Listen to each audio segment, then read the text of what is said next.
കൊണ്ട് വെക്കുന്നതും ഒക്കെ തന്നെയാണ്. ആദ്യ പരാതിയിലെ അതിജീവിതയുടെ ആ വാചകങ്ങളൊക്കെ തന്നെ ബാനറുകളായിട്ട് കോടതിക്ക് മുന്നിൽ ഉയരുന്നുണ്ടായിരുന്നു. ഇനി പത്തനംതിട്ട AR ക്യാമ്പിലേക്കായിരിക്കും കൊണ്ടുപോകുക.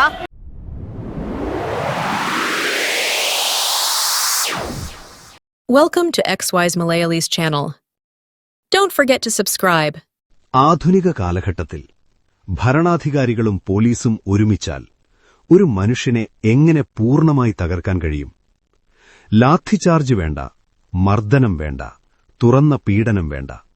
നിയമത്തിന്റെ മറവിൽ ഒരു പൗരനെ മാനസികമായും സാമൂഹികമായും നശിപ്പിക്കുന്ന കാലമാണിത്. അതിന്റെ ഏറ്റവും പുതിയ ഉദാഹരണം രാഹുൽ മാങ്കൂട്ടത്തിൽ.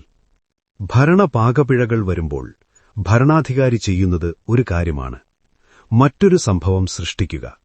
ജനങ്ങളും മാധ്യമങ്ങളും പുതിയതായി സൃഷ്ടിച്ച പ്രശ്നത്തിലേക്ക് ശ്രദ്ധ മാറ്റും.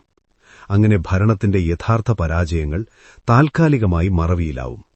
ഇതിനായി ഒരു പ്രശസ്ത എതിരാളി വേണം. അവനെ കള്ളക്കേസിൽ കൊടുക്കുക. അധിക ഭാഗവും പീഡനക്കേസ്. കള്ളക്കേസുകളുടെ നിർമ്മാണം. ഒരു കേസിനായി ഭരണത്തിന്റെ എല്ലാ ഘടകങ്ങളും ഒരുമിക്കുന്നു: കള്ളപ്പരാതികൾ, വ്യാജരേഖകൾ, അർദ്ധസത്യം നിറഞ്ഞ റിപ്പോർട്ടുകൾ. പിന്നീട് പോലീസ് സേനയുടെ മുഴുവൻ ശക്തിയും പ്രയോഗിക്കും. മാധ്യമങ്ങളിലൂടെ അധിക്ഷേപം. നാട് മുഴുവൻ തെളിവെടുപ്പ് എന്ന പേരിൽ ആളെ വലിച്ചിഴക്കൽ. ആ വ്യക്തി ലോകത്തിലെ ഏറ്റവും വലിയ ദുഷ്ടനായി ചിത്രീകരിക്കപ്പെടുന്നു. ഇക്കാര്യത്തിൽ ജുഡീഷ്യറി വരെ നിശബ്ദമായി കൂട്ടുനിൽക്കുന്ന അവസ്ഥ. ജയിൽ ശിക്ഷയല്ലെന്ന പേരിലുള്ള ശിക്ഷ. അറസ്റ്റ്, വേഗത്തിലുള്ള റിമാൻഡ്, ജാമ്യം കിട്ടാൻ ബുദ്ധിമുട്ടുന്ന വകുപ്പുകൾ. നിയമപരമായി ഇത് ശിക്ഷയല്ലെന്ന് പറയും, പക്ഷേ യാഥാർത്ഥ്യത്തിൽ അതുതന്നെയാണ് ശിക്ഷ. ഒരാഴ്ച ജയിലിൽ, ശേഷം കോടതിയിൽ നിന്ന് ജാമ്യം. അതിനോടുകൂടി ആ വ്യക്തിയുമായി ബന്ധപ്പെട്ട എല്ലാ പ്രശ്നങ്ങളും അപ്രത്യക്ഷമാകും.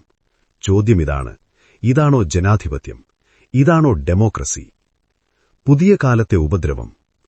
ആധുനിക കാലത്ത് ഉപദ്രവം എന്നത് ലാത്തിചാർജ് മാത്രമല്ല, മർദ്ദനം മാത്രമല്ല, ജയിൽ മാത്രമല്ല. ഇന്ന് ഉപദ്രവം നടക്കുന്നത് നിയമത്തിന്റെ മറവിലാണ്. കേസുകൾ ഒന്ന് തീരുന്നതിനു മുൻപ്, കുറ്റം തെളിയിക്കാനല്ല, ഭീതിയിലാക്കാൻ. മാധ്യമ വിചാരണ. പ്രതി പതുക്കെ കുറ്റവാളിയാകുന്നു. മാനസിക സമ്മർദ്ദം. കുടുംബം, തൊഴിൽ, പഠനം, സാമൂഹിക ജീവിതം എല്ലാം തകർന്നുപോകുന്നു.